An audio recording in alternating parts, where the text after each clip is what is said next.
Hello there and welcome back to another day in the studio. In today's episode, you're going to notice it's a little different. We're back to me talking to you as I'm painting. So like I said, I promised that I would do a little bit of both, the voiceover and then the talking in real time. Another thing that we're going to do is we're going to return to traditional oil paints. I had a fantastic experience using the water mixables. I've been using the water mixable oils for the past few days. I only have one complaint with the water mixables, and that's that I can't hold a palette. I need to find the palette that, with like wood and then mixing water is probably not a good idea.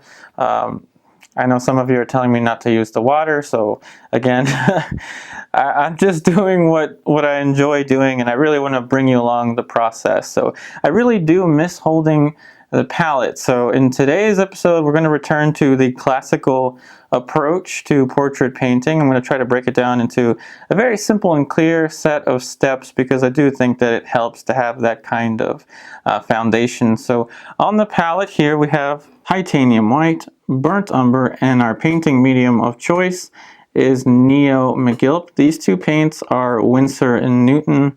Remember, traditional, so Winsor and Newton brand.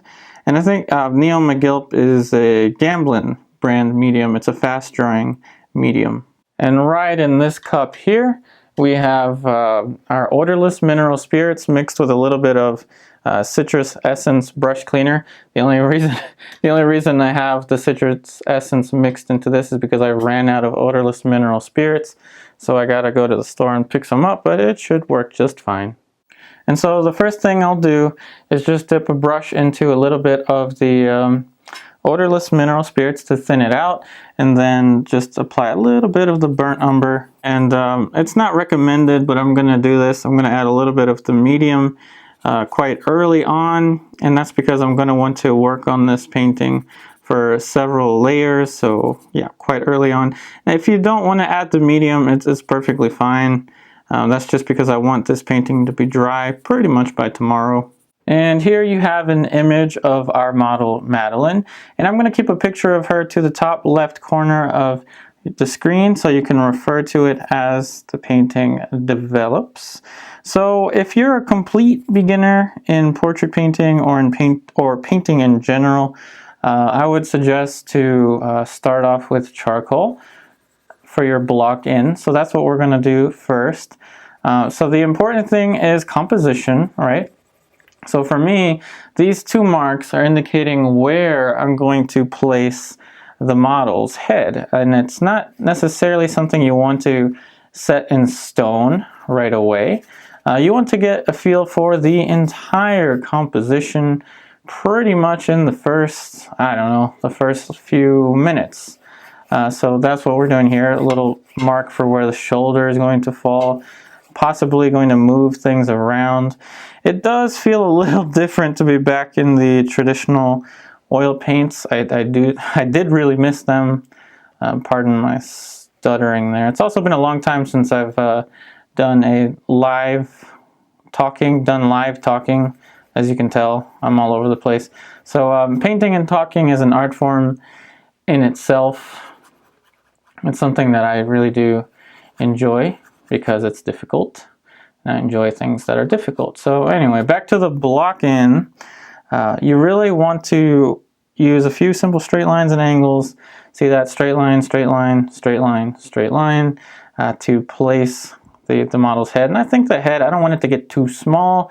So I think from here to about, here is going to be where I want the head to fit, and then the neck is going to go down here. And you remember this outfit because I did use this, the photo references that I took in this pose for a couple paintings now. This is just a different angle.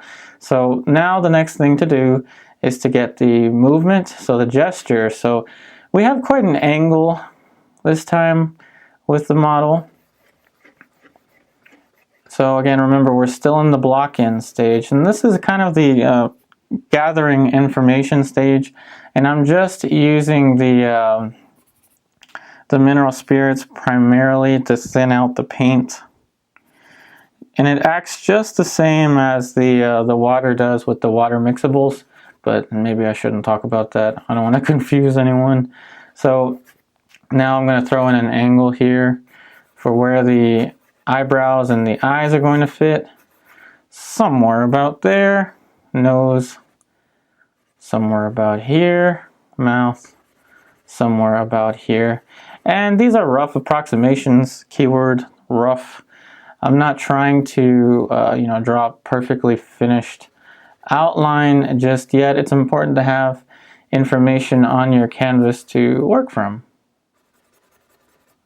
And so the first step really is to get something going on the canvas. And you want there to be a lot of freedom. You want there to be a lot of energy in the start. And another thing is I'm using my older microphone, my lapel microphone. It's the one that kind of clips onto you. And it is summer where I'm at, so we have the AC unit on. So if you hear a little background noise, I apologize. It's my AC unit, but you don't want me to melt, right? Okay.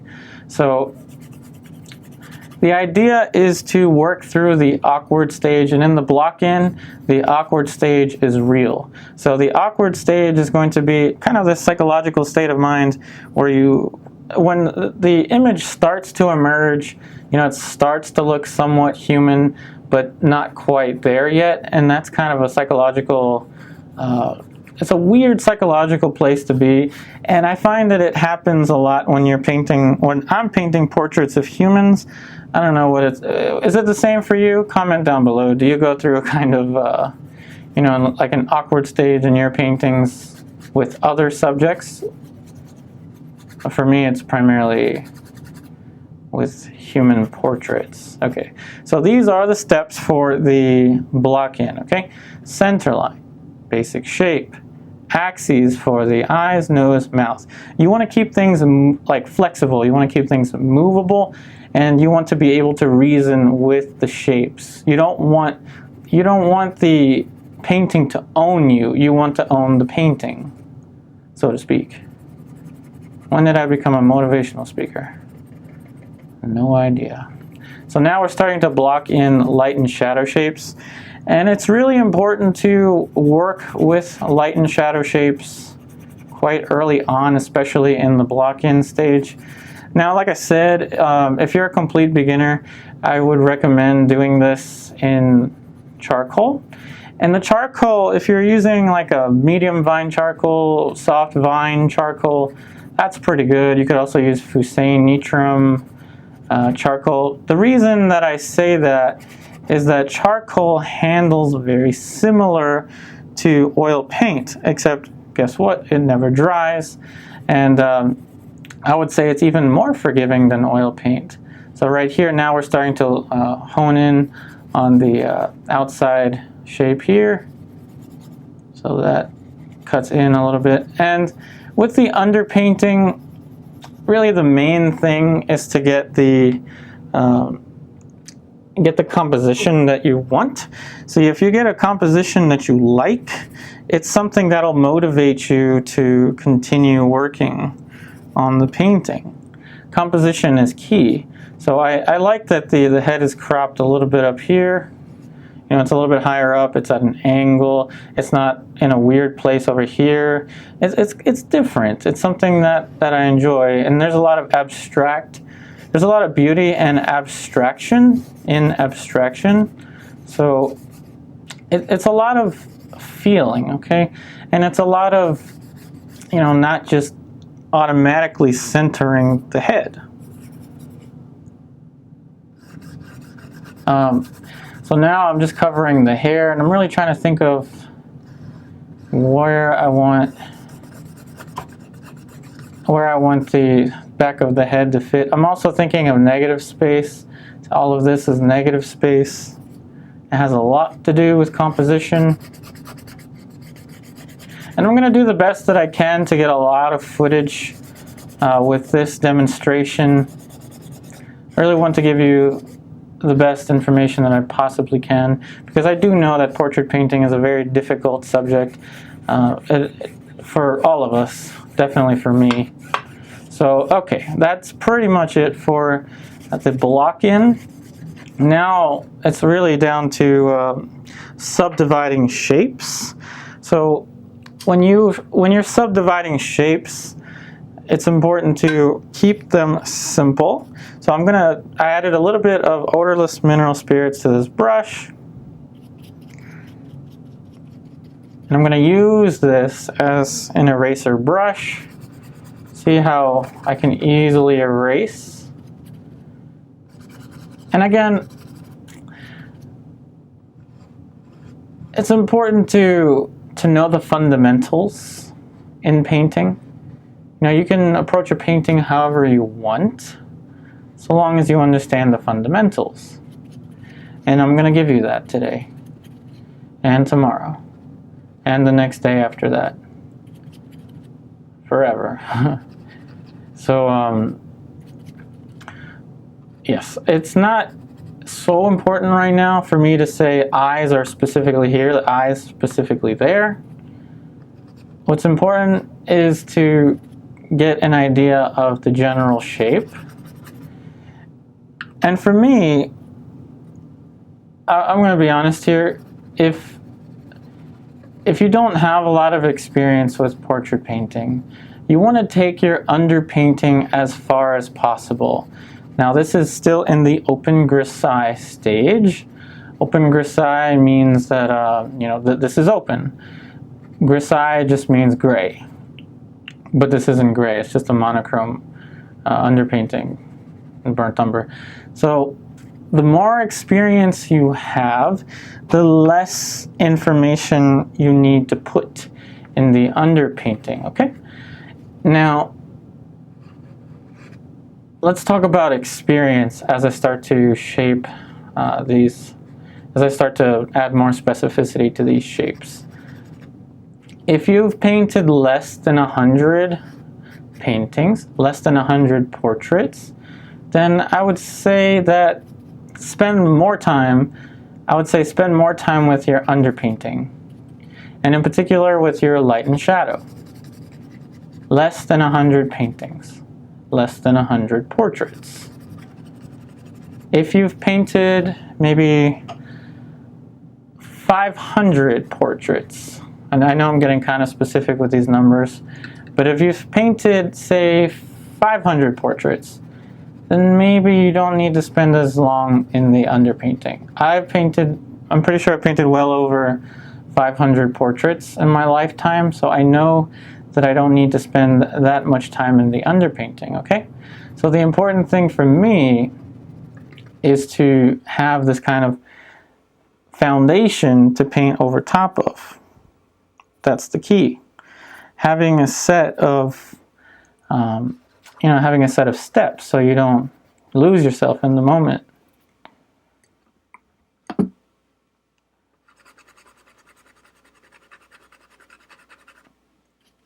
So I'm looking at this angle here. So I think I need to move this shape up a little bit more. And I'm going to try to have a little balance here between, the human portraits and the pet portraits. When I first started making these videos daily, I was really concerned with having enough images, having enough information to paint. And now that so many of you are sharing, the pictures of your dogs, your cats, and wildlife photos, so the offer still stands, okay? You can keep sending me images on Instagram, Facebook, my website.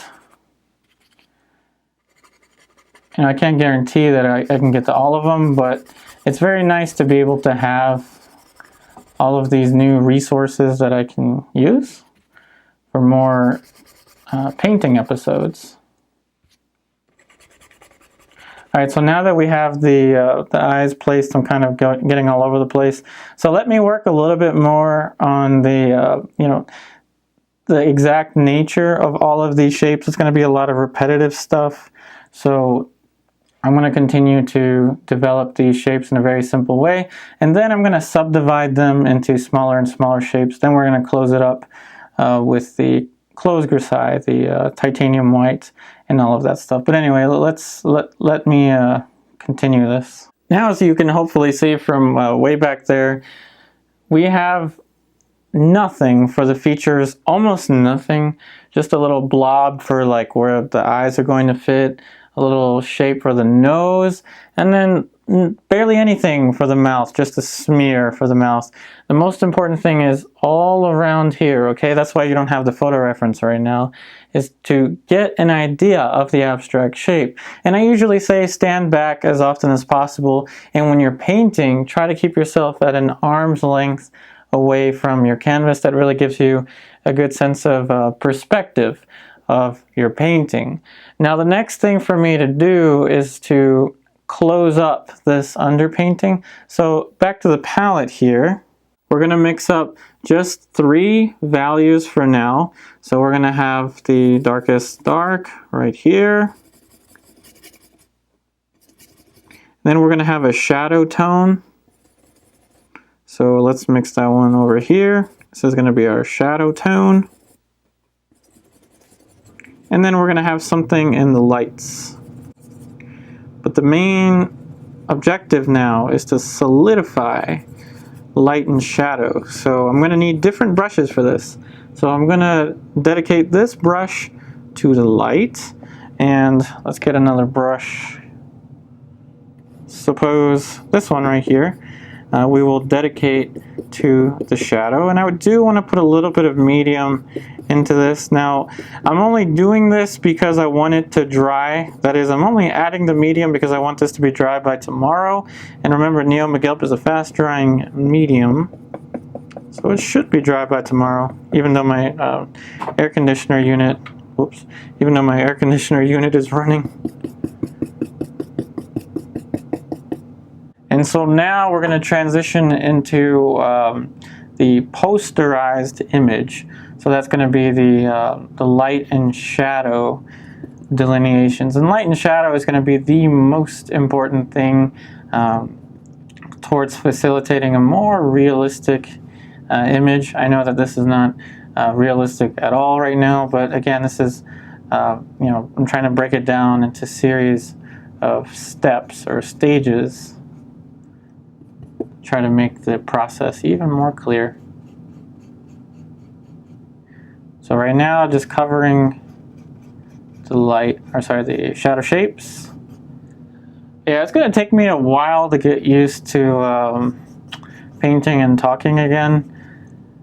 I've been kind of hiding behind the computer screen with my voiceovers for I don't even know, the past couple weeks. So I do enjoy the challenge of painting and talking again. So anyway, we have now a little blob for where the mouth is going to fit. So there are so many ways to approach a painting. Right now I'm actually using mass, and mass is this essentially. You're working from the inside out, and let me show you what I mean by that. So now with the light shape, so this is the value we mixed up for the light. I'm actually making it a little lighter off camera here with a little more of the titanium white. There we go. So with your underpaintings, it's kind of a good idea to go a little lighter than need be, just to help bring out the chroma, bring out the colors as you continue to layer. Though the fat over lean principle to oil painting means that you want to use less medium with the first layer, so you want to add more and more medium as you go. So I'm kind of breaking a rule here, but it's all going to be fine. Okay, so now each one of these shapes I'm painting in from the inside out. Okay, so that blob right there, this blob right here, these are going to be my indicators for the features. And with mass, you can work from the inside out in this way, and oil paint kind of lends itself to that kind of handling, and so does charcoal, okay? Vine charcoal, Fusane, Nitram charcoal, whatever. Charcoal lends itself to this kind of approach. So that's why I highly suggest, if you are new to painting and you haven't mastered portrait drawing in charcoal, do it. It will help you tremendously. Trust me, the charcoal will help you a lot. Now, there's a very specific shape that I want for the eye socket. So that actually, you know what, let's just obliterate the eyebrow for now. It's just a detail. We can get back into that. Even though, you know, I hate the word detail, but see, carving in and out is how we're going to get the specificity. You don't necessarily need to trace a perfect outline. Outlines are working from the outside in, and graphite kind of lends itself to working that way. So that's why I suggest charcoal over graphite if you want to get into you know, oil painting.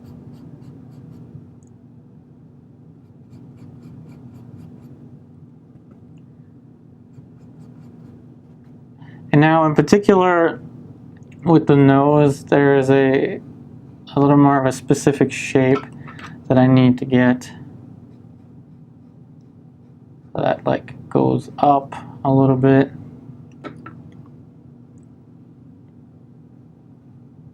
A little bit of an angle here and then down here. And this is how you reason with the shapes, okay? This takes a lot of getting used to, working in this way from the inside out, especially if you're, you know, if you're used to drawing really, really careful outlines. This is how we work our way up towards careful outlines, but at the same time, we're covering a lot of real estate here.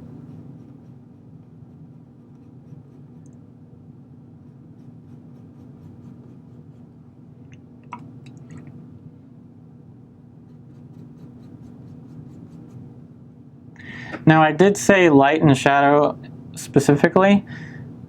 This and this, all of these are the value that I want for the shadow, but this necessarily is not the exact shape of the shadow. Okay, so I'm trying to guide you along here with my thought process. All right, so now with the mouth, I'm gonna think about the philtrum. So the philtrum is not that large. Now we're looking up at the model in perspective, so I think we're going to be seeing more of these planes, less of these planes. So let's just move that shape up a little bit.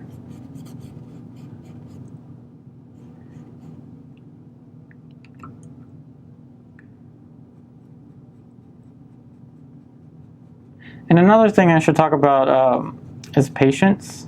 So patience with portrait painting is something that you build. You know, some folks may say, well, I just don't have the patience for that. Like, I just don't have the patience. And you may be right. But the patience is something that you can build. You can work on your patience.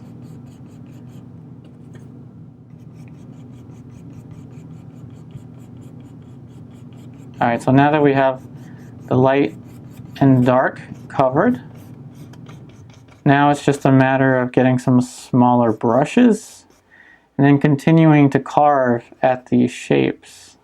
Just with these two values though. So I'm going to switch to some smaller brushes. And so now with just those three values, I'm going to assign a dark brush. So a dark brush. So that's going to be this one. And then a light brush. So let's say that my light brush, man, I really need to get some new supplies. So I'm using synthetics now. The reason I switched to this brush is just that's all I have right now. I need to get some more brushes, but anyway, these are the brushes. This is going to be for my shadow. And again, this is kind of to show you, you don't necessarily need to have the best equipment. so long as you know what you're after with your painting. So now it's just a matter of subdividing the shapes. And like I said earlier, if you have more experience, then you don't need to spend as much time with the underpainting. The underpainting, at the stage that it's at now, I don't think I would want to let it dry. So I want at least some indications for the eyes, you know, the sclera. So let's actually put that in now. But it doesn't have to be too precise for me just yet.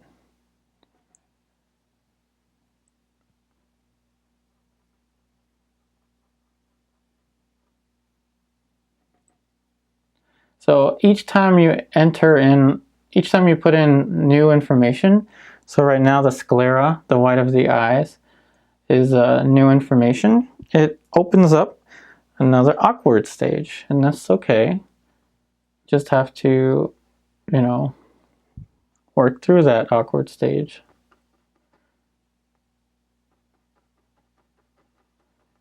So this is the dark brush. There we have the upper eyelid. The light brush.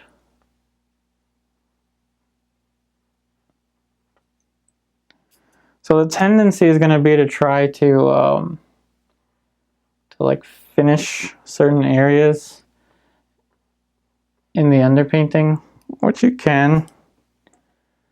But, you know, I never really regretted putting too much information or putting a lot of information in an underpainting. So remember, it's always safer to push your underpainting further. So with the eyes now, just a little dark shape there for the iris. Now for the nose, little indication there for the dark of the nostril, so a little accent there.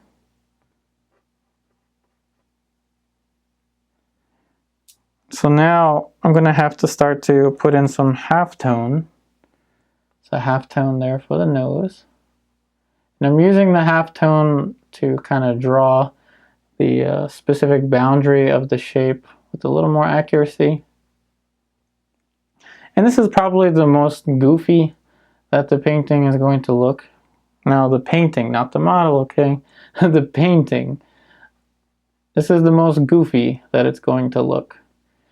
Because once we start to put in value, once we start to put in tone, now I'm kind of organizing and grouping the values for you. So there's only one half tone here in the lights.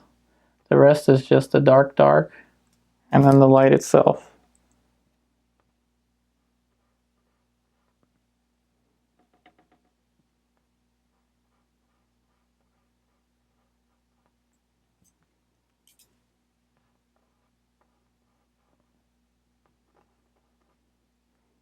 And with the mouth, very simply just following the axes here. Corner of the mouth probably goes about there. And over here, you want to think of the angles. Alright, voiceover Yupari is here.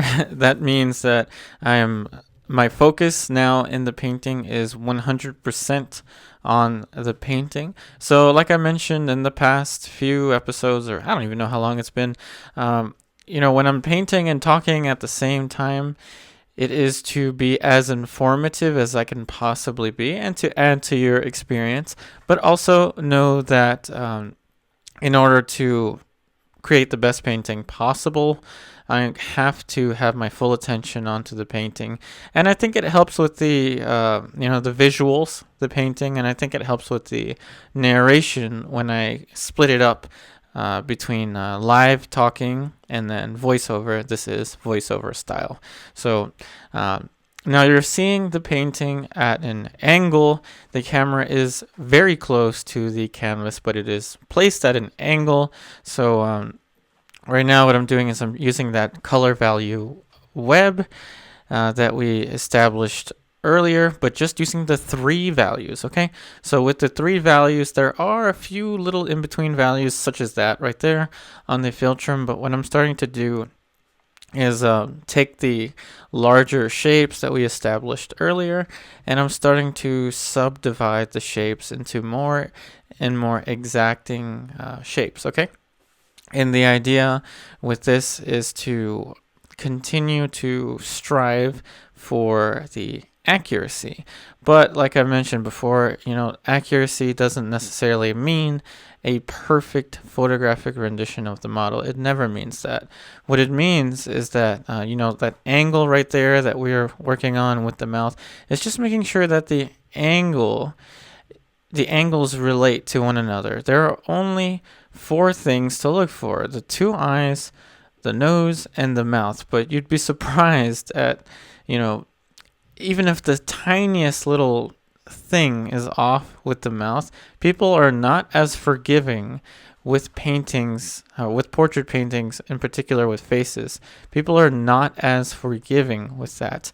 But at this point, I think that the major proportions are in a good place. I think that the nose and the mouth might still need a little bit of work, but I think it's okay for now.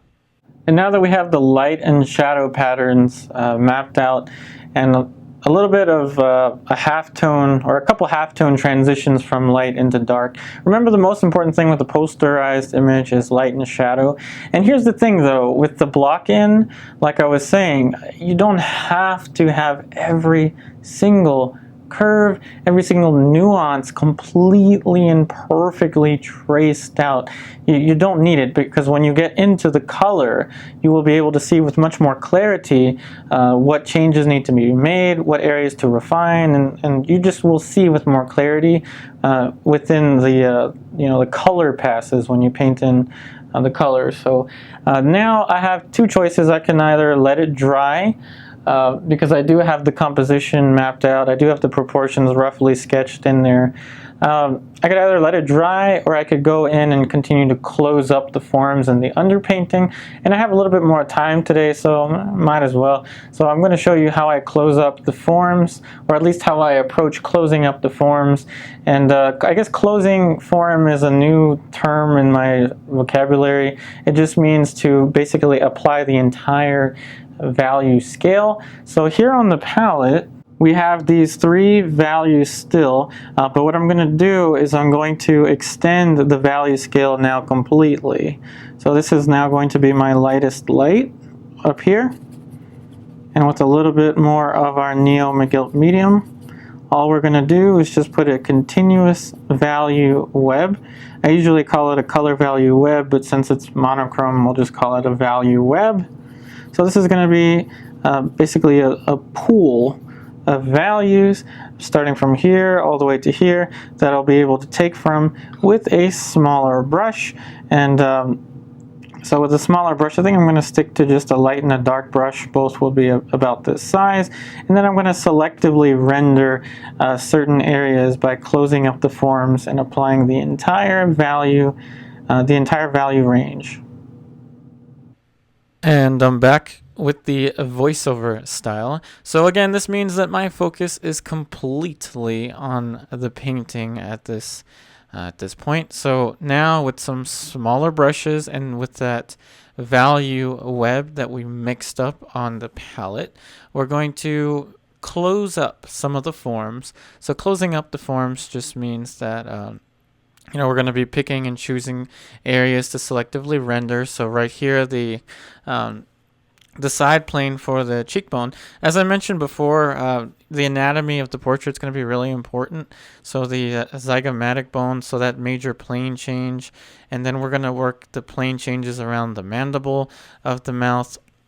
And I'm going to be giving you more of a brief kind of overview of how I'm going to be approaching these shapes. So I'm going to be adding in darker shapes and darker halftones around the chin, and I'm going to just like you're seeing here, just modulate subtle edges. I'm going to basically do this all around the portrait until I start to close up to the forms.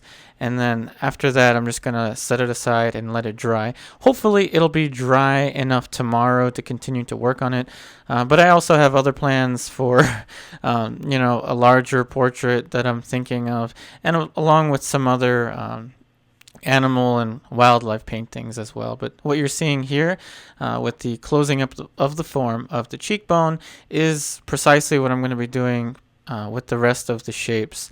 And then not to sound too vague, but it's okay if I don't have the drawing 100%. It's okay if I don't have everything perfectly mapped out, because we always have tomorrow. That being said, in a world that can be so negative, be the spark that ignites positivity amongst all of us. I really hope that today's episode helps you out. I really wish you the best in all of your artwork. And as always, I'll be back again with our next episode tomorrow. And again, remember, the purpose of the underpainting is to get your composition figured out, which we did, and then to start to subdivide the smaller shapes. But remember, like I said, I ended off saying that it's okay if it's not completely perfect, because, again, we can always continue to work on it tomorrow. And that's that kind of mentality that we should always have.